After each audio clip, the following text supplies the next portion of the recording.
Olá a todos, quero dar as boas-vindas a vocês no evento, agradecer já a participação nessa palestra e a gente vai falar um pouquinho sobre as contribuições da neurociência no ensino dos alunos com deficiência intelectual.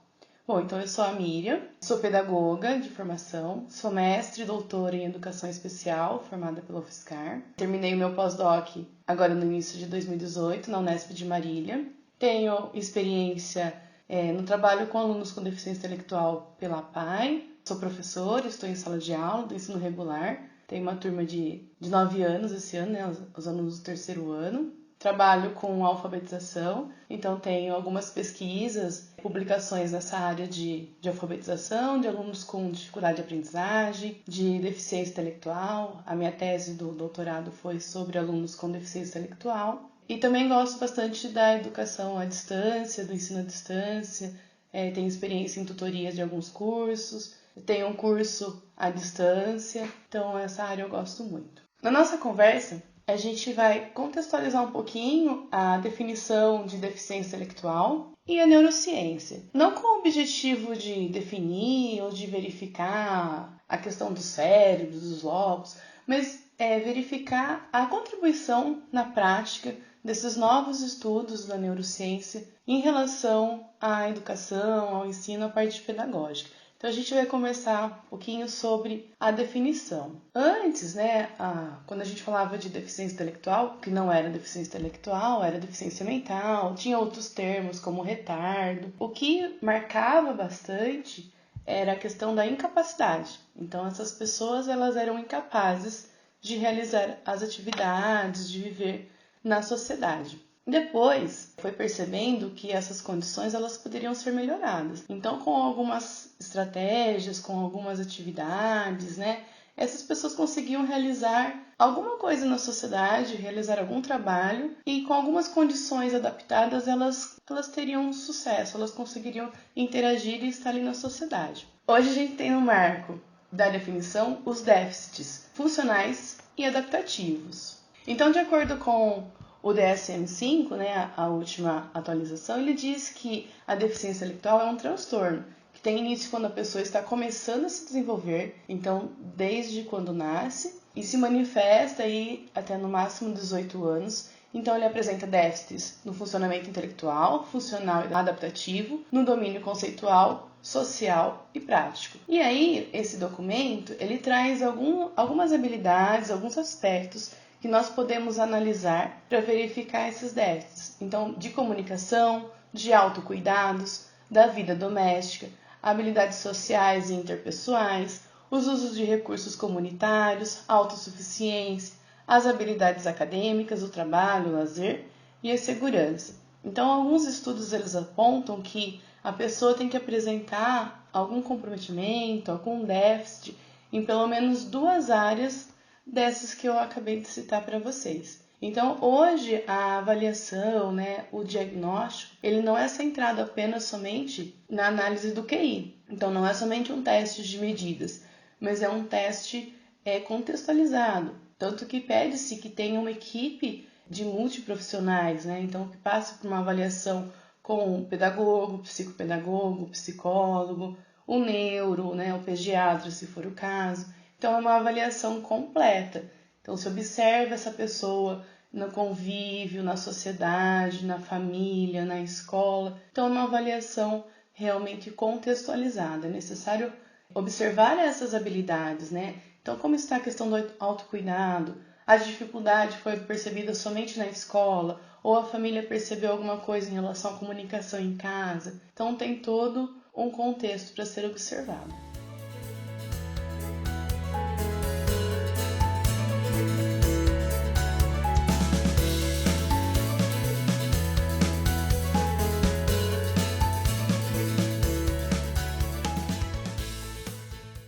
A principal dificuldade no diagnóstico do deficiente intelectual é que não há um marco. Algumas deficiências, por exemplo, a deficiência física, você olha para a pessoa e você vê que ela é um deficiente físico, Ou então um deficiente visual, é nítido, A gente consegue observar a deficiência.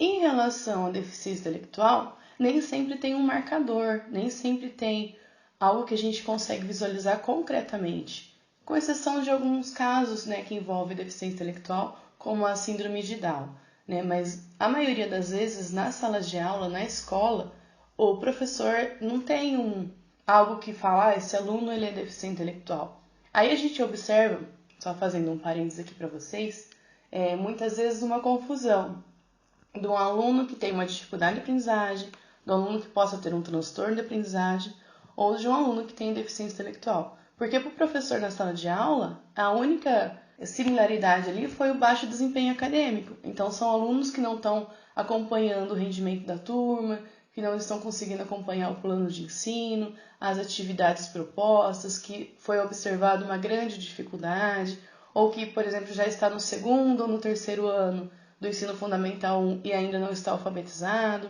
Então, observa-se um baixo desempenho acadêmico. Mas e como que eu vou saber se é somente uma dificuldade, se é um transtorno ou se é uma deficiência intelectual?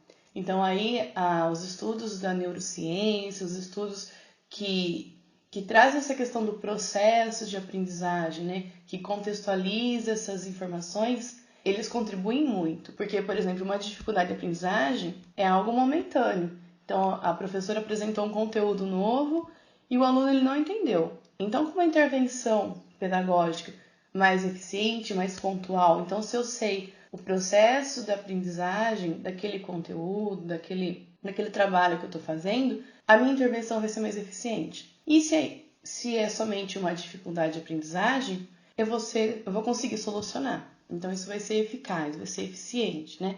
Se é um transtorno de aprendizagem, pode ser que a minha intervenção tenha resultados, mas eu vou precisar encaminhar, provavelmente para um fonoaudiólogo, para um psicólogo, para verificar, né, realmente o que está acontecendo nessa estrutura cerebral, né, no sistema nervoso central dessa criança.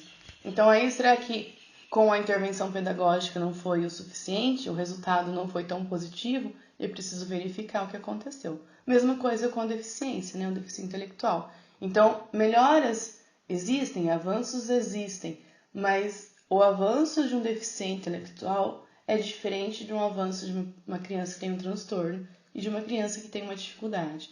Então aí a gente precisa perceber, né? A gente precisa ter a noção de qual é a diferença e de qual prática pedagógica, de qual intervenção será mais eficiente em cada caso, para a gente ter o sucesso no ensino.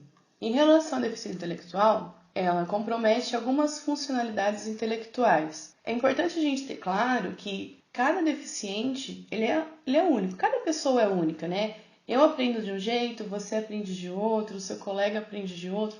Nós temos habilidades, nós temos facilidades e dificuldades, cada um diferente, né? Mesma coisa acontece com o deficiente intelectual.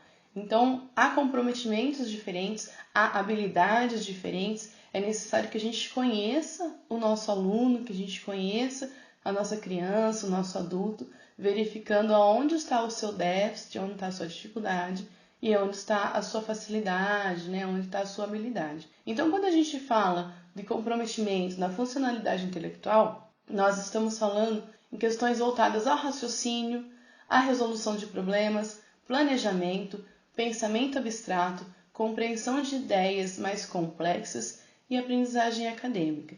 Então, esses são os aspectos que estão relacionados diretamente à funcionalidade intelectual. Entender uma ideia mais complexa, um conceito mais ampliado, né? Fazer um planejamento, por exemplo, das atividades ao longo de um dia inteiro, né? Então, o que ele vai fazer quando acorda, ao longo da manhã, na hora do almoço, depois do almoço, até dormir, né? Então, talvez toda essa rotina de uma criança que tem uma deficiência intelectual seja um pouco mais complicada. Aí eu preciso ir adaptando. Então, primeiro eu faço a rotina somente da manhã, aí chega na hora do almoço eu faço a rotina da parte da tarde. Então, é aí que a gente precisa entender aonde que estão os déficits e as questões mais complicadas em relação à funcionalidade intelectual. Então, por exemplo, resolução de problemas, né? Se você vai até o supermercado e aí você dá um dinheiro e tem um troco, qual vai ser esse troco, né? Ou então, eu preciso realizar tal atividade e não tenho material. O que eu posso fazer? Eu preciso chegar num determinado local, uma determinada hora. Se eu for por essa rua, eu vou demorar tanto. Se eu for por essa, eu vou demorar tanto. Qual rua eu escolho? Então, dependendo o comprometimento, dependendo da pessoa, esse tipo de situação que para muita gente pode ser normal, corriqueira, às vezes para a pessoa é um pouquinho mais complicado, né? Então, a gente precisa ficar atento até onde vai, né? Qual é a habilidade que tem mais facilidade, que tem um pouco mais de dificuldade, pensamento abstrato, né? Então, vamos imaginar que essa vassoura é um cavalo. Às vezes dá certo, às vezes não, né? Então a gente precisa conhecer o nosso aluno, conhecer a pessoa para saber se ela está acompanhando o nosso raciocínio, a nossa proposta, a nossa estratégia de intervenção. Então essas são as funcionalidades intelectuais que pode ter algum comprometimento em relação ao deficiente intelectual. Em relação à funcionalidade adaptativa, alguns comprometimentos possíveis são em relação à comunicação, aos cuidados pessoais, às habilidades sociais, à segurança, ao lazer e ao trabalho. Então, são algumas habilidades, né, algumas situações que pode ficar um pouco comprometida em relação ao deficiente intelectual. Então, as atividades de vidas diárias, né, que a gente chama de AVD, às vezes a pessoa não consegue realizar sozinha, por exemplo, escovar os dentes. Então precisa buscar estratégias, né? Fazer uma adaptação. Então qual é a dificuldade? Foi pegar a escova? Foi fazer um movimento? Foi entender que eu tenho que colocar a pasta, né? O creme dental na escova? Então tudo isso faz parte. Nós, enquanto pedagogos, enquanto profissionais que trabalhamos com a pessoa com deficiência, né? O deficiente intelectual, a gente precisa entender qual é essa habilidade, entender esse processo, né? Então, é só escovar o dente? É só escovar o dente, mas ela precisa fazer o quê, né? Tem a questão da coordenação motora, tem a questão das estratégias, né? Das etapas. Então, é abrir a pasta, é apertar o tubo, colocar o creme. Então, tudo isso a gente precisa pensar para fazer essa adaptação para o deficiente. Então, pessoas com deficiência intelectual apresentam tanto déficits em funções intelectuais quanto em funções adaptativas. E aí podem, então, envolver diversas, por isso que cada deficiente, ele é de um jeito, né? Ele tem uma habilidade e ele tem uma dificuldade.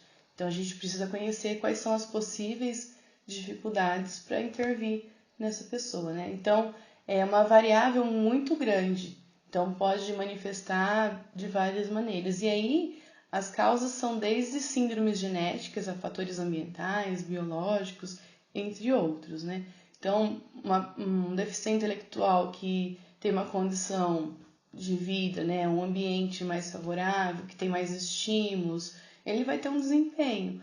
Uma pessoa que tem um ambiente que não estimula, que as pessoas que estão à sua volta não incentivam, não tentam ensinar alguma estratégia, alguma coisa, o seu desempenho será outro, né? Então, diversos fatores contribuem para o desempenho e para fechar essa questão do diagnóstico e das funções que acabam sendo comprometidas na deficiência intelectual. Então, dependendo desse comprometimento, né, qual é a dificuldade, né, qual é a limitação dessa pessoa, a gente pode oferecer um tipo de apoio, um tipo de intervenção. Então, existem desde apoios intermitentes, apoio limitado, um apoio mais amplo, um apoio permanente. Aí eu preciso realmente conhecer a pessoa, o aluno, a criança que eu estou trabalhando. Então, talvez a criança está aprendendo a escrever. Se eu somente segurar a mãozinha dela junto com o lápis no começo, às vezes depois, se eu soltar, ela consegue ir sozinha. Tem criança que não, e aí eu preciso buscar uma outra estratégia. Então, um lápis mais grosso, um giz de cera, né? Ou então, segurar mais tempo, fazer essa intervenção com tempo maior, e aí aos poucos. Então, seguro uns 30 segundos, aí eu solto, deixo ela um pouquinho, depois eu direciono de novo, né? E assim por diante. Então, tudo depende da situação e da necessidade da criança, né? Mesma coisa nas intervenções, né? Então, se eu vou oferecer uma atividade pedagógica, vamos pensar em alunos que estão sendo alfabetizados. Eu posso primeiro colocar um modelo. Então, primeiro eu coloco como eu quero e resolvo a situação. Depois eu deixo essa criança fazer sozinha. Aí depois eu dou um modelo de novo. Assim a gente evita que a criança se frustre tanto, né? A gente evita o erro e a gente vai dando apoios. até ela conseguir se desenvolver e realizar a atividade com sucesso, que é o que a gente quer, né? Então, eu preciso conhecer o meu aluno, saber das suas necessidades, saber qual é o meu objetivo em relação a essa criança, né? Será que esse objetivo não está muito grande? Eu posso quebrar ele em pequenas etapas, né? Então, por exemplo, eu quero ensinar as vogais para minha criança. A, E, I, O, são 5. Então, vamos começar com uma, né? E depois a gente vai ampliando para as outras. Então, a gente pensa em pequenas etapas para a gente ter sucesso, para a criança sentir que ela está evoluindo, que ela está conseguindo, que a pessoa está avançando. Então, eu sempre pensar nisso, né? Que tipo de apoio que eu posso oferecer para o meu aluno no trabalho que eu estou desenvolvendo? Então, um apoio intermitente, um apoio que eu coloco e tiro, né? Um apoio limitado, então só comecei e ela continua. Ou então eu só dou instruções, cuidado com isso, presta atenção nisso, não faça isso está ok, isso está muito bem, né? E aí eu só vou acompanhando. Um apoio mais generalizado, né? Mais amplo, que eu fico ali mais com essa criança até ela conseguir fazer uma vez sozinha, depois ela vai sozinha, né? Ou um apoio mais fixo, né? Um apoio que precisa sempre da atenção do professor, né? Que precisa desse olhar mais carinhoso, né? Desse olhar mais próximo dessa criança, para que ela consiga se desenvolver e realizar a atividade com sucesso.